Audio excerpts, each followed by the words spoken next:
Free trade का मतलब होता है कि हम बिजनेस को ईज कर रहे हैं दोनों देश के बीच में। इसको फ्री ट्रेड का मतलब कि हम अगर वहाँ से नहीं लगा रहे तो उसके लिए हम फाइनेंस बिल में लेके आएंगे एक पॉइंट, तो फाइनेंस बिल का ओवरऑल का एक पार्ट रहेगा हर एक के अलग तो अलग। हम उम्मीद करें कि 1 तारीख को जब निर्मला जी पढ़ेंगी तो उसमें इसका एक पार्ट होने वाला है कि इसके इम्पैक्ट इकोनॉमिक सर्वे में आएगा। नहीं, देखिए इकोनॉमिक सर्वे तो चूंकि आ ही चुका है। क्या है कि मैं अभी इसको लेके बहुत श्योर नहीं हूँ कि इसका कोई बहुत एज पर्टिकुलर डिस्कशन पॉइंट पर आएगा। हाँ, इसको भारत में ये व्यवस्था है, संवैधानिक ऐसी व्यवस्था है कि अंतर्राष्ट्रीय संधियों को आपको संसद से पारित कराना पड़ता है। तो चूंकि अंतर्राष्ट्रीय संधि है, जैसे आप देखिए कोई न्यूक्लियर प्रोलिफरेशन की कोई संधि भारत ने सिग्नेचर किया तो उसको संसद में पारित कराना पड़ता है। अब इसकी चर्चा इसलिए हो रही है क्योंकि ये बहुत बड़ी डील है। आप समझिए कि 2 अरब लोगों को ये प्रभावित करती है, दुनिया की 25% जीडीपी को प्रभावित करती है, इसीलिए इसकी महत्ता बहुत हो जाती है। और डिस्कशन इसलिए भी होता है क्योंकि एक लोकतांत्रिक देश में हर पक्ष के व्यूज़ को, और मैं ये सिर्फ ये सोच लेना कि चूँकि सत्ता पक्ष है, सत्ता पक्ष के द्वारा ये डील की गई है तो सारी सत्ता पक्ष उसको एकमुश्त सपोर्ट करेगा, ऐसा नहीं है। सत्ता पक्ष के भी जो कुछ कंसर्न्स होंगे वो रेस किए जाएंगे कि ऐसा ऐसा इसको लेकर के ये है, तो सरकार को इस चीज़ पर ध्यान देना चाहिए, क्योंकि ताकि कल को जब सरकार नेगोशिएशन टेबल पे बैठे तो उसको पता होना चाहिए कि हमारी जो व्यूज़ हैं वो क्या क्या चीज़ को लेकर के एक राय है और किसको लेकर डाइग्रेशन है। किया ये जाता है हमारे देश में कि जो भी विवादास्पद बिल या निर्णय लिए जाते हैं, लीडर ऑफ ऑपोजिशन को अंदरूनी कमरे में बुलाकर एक कॉपी दे देते ड्राफ्ट, ताकि उनको अगर कोई घोर आपत्ति है तो ज़रूरी नहीं हर चीज़ सदन के अंदर ही होनी चाहिए, पहले से ही थोड़ा उनको एकोमोडेट कर लिया जाता है, समझा दिया जाता है कि ऐसे होगा। आपकी अगर कोई आपत्ति विपत्ति नज़र आ रही है तो बता दीजिए और थोड़ा एक कॉमा फुल स्टॉप इधर उधर कर देते हैं ड्राफ्ट स्टेज में। वैसे भी आप भी अच्छे से बाकी मतलब मानेंगे इस बात को कि Modi knows his way to get things done.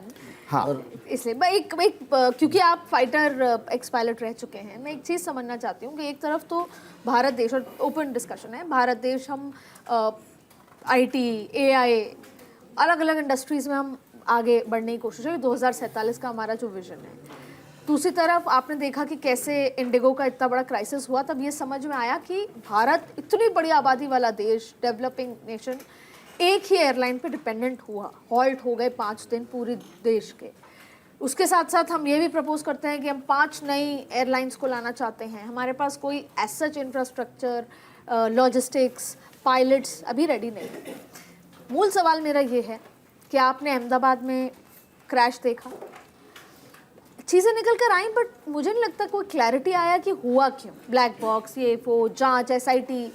ठीक वैसे अभी हाल ही में एक बड़े नेता, जो बहुत दुखद बात है कि वो लैंडिंग के समय प्लेन क्रैश हो गया, अजीत पवार जी का।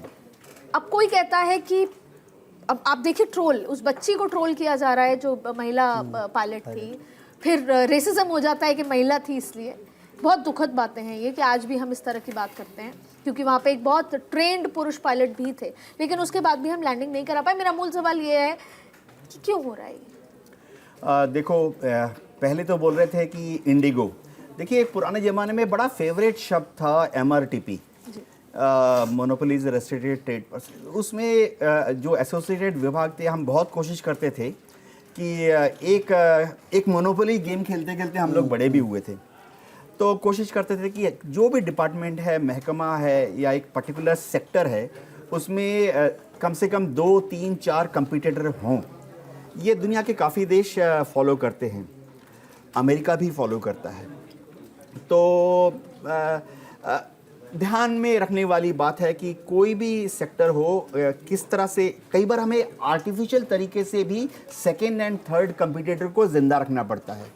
आज देखिए मेरे पास 40,000 करोड़ रुपए हैं और मैं ऐसे करूं तो रिजर्व बैंक ऑफ इंडिया और LIC मुझे 1 लाख करोड़ और दे देगी, तो ऐसे तो देश नहीं चल सकता ना, क्योंकि फिर तो वही हो जाएगा 70-80% उस इलाके में देश में भुट्टे बनाने हैं सिर्फ मैं ही बनाऊंगा, बाकी लोग तो सारे डूब जाएंगे।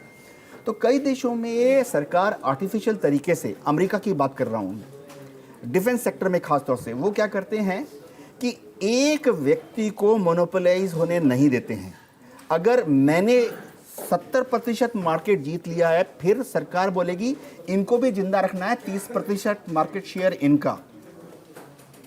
आर्टिफिशियल तरीके से चाहे मुझे बोलना पड़े कि चाहे सरकार को एग्जैक्टली बोलना सर, तो मैं पड़ेगी। यही कहना चाह रही हूँ कि डीजीसीए को इस तरह के इंस्ट्रक्शंस, ऐसा तो नहीं है कि जब इंडिगो की क्राइसिस हुआ तब दिया। डीजीसीए हर बार ये होता है कि डीजीसीए जांच करेगी, हर बार ये होता है कि ये तो 16 साल पुराना है, इसकी मेंटेनेंस कम थी, इसको क्लियरेंस नहीं मिलना चाहिए था। आदमी तो चला गया, और यहाँ तो अजीत पवार क्योंकि बड़े नेता थे चर्चा हो रही है। अहमदाबाद में सिर्फ विजय रूपाणी की चर्चा हुई, बाकी के लोग आज इतने बड़ी संख्या। देखिए जो कल्चर है, अगर मैं एयरफोर्स में जाऊँ, हाँ बिल्कुल, वाइंड अप करेंगे तो मैं एक बार एयरफोर्स में एक माइक्रोलाइट होता है, वो क्या करता है, रनवे पर कोई गिदड़ ना आ जाए, कोई पक्षी ना आ जाए, तो ऊपर से ऑनरिंग करके देखता रहता है। भारत में मैं आई थिंक 8-9 साल पहले की रिपोर्ट पढ़ रहा था, भारत में जितने एयरपोर्ट थे, खासकर डिफेंस एयरपोर्ट जो एयरपोर्ट अथॉरिटी इंडिया भी टेक ओवर कर रखी है, वहाँ पे एक बेस पे 1-2 माइक्रोलाइट हुआ करते थे। तब अमेरिका के अंदर 33% घरों में माइक्रोलाइट थे। इतना ज़्यादा एविएशन कल्चर है, इतना रोबूस्ट और रिच पर्सन है वो लोग। वो अपने लॉन में माइक्रोलाइट रखते हैं और उस पर एक बिरयानी बना के सैटरडे संडे को एंजॉय करते हैं शहर के ऊपर। एक कल्चर है। भारत में जब ये सेक्टर बूम किया तो डीजीसीए का सबसे बड़ा, मैं समझता हूँ, फेलियर क्या रहा कि एक रोबस्ट पॉलिसी, जैसे केदारनाथ में बार बार एक सीजन में 6-6, और अगर आप केदारनाथ गई हैं, मैं तो गया हूँ, आप बिलीव नहीं करेंगे, जैसे बस में धक्के मुक्के होता है ना चढ़ने के लिए, हेलीकॉप्टर में धक्का मुक्का होता है चढ़ने के लिए, भैया मुझे ले चलो। वो पायलट बोल भी रहा है कि अरे मुझे भी आया हूँ, जस्ट मुझे चाय पीने दो, नहीं सर ले चलो मुझे। तो इस ट्रैक में जैसे मनुष्य को एक फटीग फील होता है, उसे एयरक्राफ्ट को भी फटीग फील होता है, चाहे वो। अब देखिए अहमदाबाद का प्लेन का क्या हुआ, वो अभी मुंबई से दिल्ली से आके लैंड किया था, लैंड करते ही उसको 1 घंटे के अंदर ब्रिटेन जाना है। तो उसके जो एम्प्लॉइज वहाँ पे काम कर रहे हैं, जो एयरक्राफ्ट का फाइटर पायलट, जो टायर है क्या है, उसमें क्या क्या प्रॉब्लम्स हो रही हैं, किसी को मतलब नहीं है।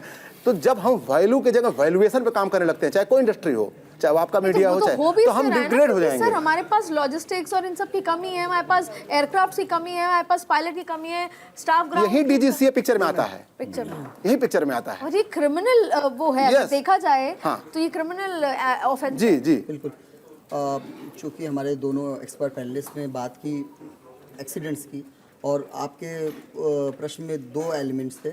एक तो आपने इसकी बात की, और जो इंडिगो क्राइसिस की आपने बात की थी, मैं उस पर मतलब अपने कमेंट्स रखना चाहूँगा। देखिए क्या है कि अगर एक ट्रू कैपिटलिस्ट इकॉनमी होती है तो वहाँ पर कस्टमर इज़ द किंग, ये माना जाता है, और उसमें कैपिटल की चिंता की जाती है, ना कि कैपिटलिस्ट की। प्रॉब्लम ये है कि जब कुछ कैपिटलिस्ट उसे मोनोपोलाइजेशन की तरफ बढ़ने लग जाते हैं, यहाँ समस्या हो जाती है। जैसे आपने भी कहा कि 2 ही या 1-2 ही सेक्टर हैं। आप देखिए, इसका एक बहुत बड़ा उदाहरण है कि आज के समय में आपका टेलीफोनिक सेक्टर, बहुत सारी कंपनीज थी जो आज बिल्कुल बंद हो चुकी हैं, अब कुछ ही कंपनीज बची। इसीलिए सरकार खुद प्रयास कर रही है कि वोडाफोन का बीच में बंद होने की बात है तो गवर्नमेंट ने खुद प्रयास किया कि वो नहीं बंद हो, ताकि मोनोपोली या डुओपोली ना होने पाए। तो ऐसे में ज़रूरत यह है कि सरकार को और इंसेंटिव देने की ज़रूरत है, ताकि ज़्यादा से ज़्यादा लोग इस सेक्टर में इन्वेस्ट करें, और इसमें जितना ज़्यादा फॉरेनर और इंडियन जो भी बिग कैपिटलिस्ट हैं उसको किसी भी तरह का इंसेंटिव दिया जाए कि वो लोग ज़्यादा से ज़्यादा फ्लाइट्स खरीदें। और जब तक ये पॉसिबल नहीं है, क्योंकि देखिए किसी भी, जैसे एयर इंडिया ने कहा कि वो 100 एयरबस खरीदेगा, बट वो तो कम से कम 8-10 साल का टाइम हो सकता है। तो हमें कुछ ऑल्टरनेटिव मॉडल्स डेवलप करने पड़ेंगे कि जिससे हम इस सेक्टर को और डाइवर्सिफाई कर पाएँ।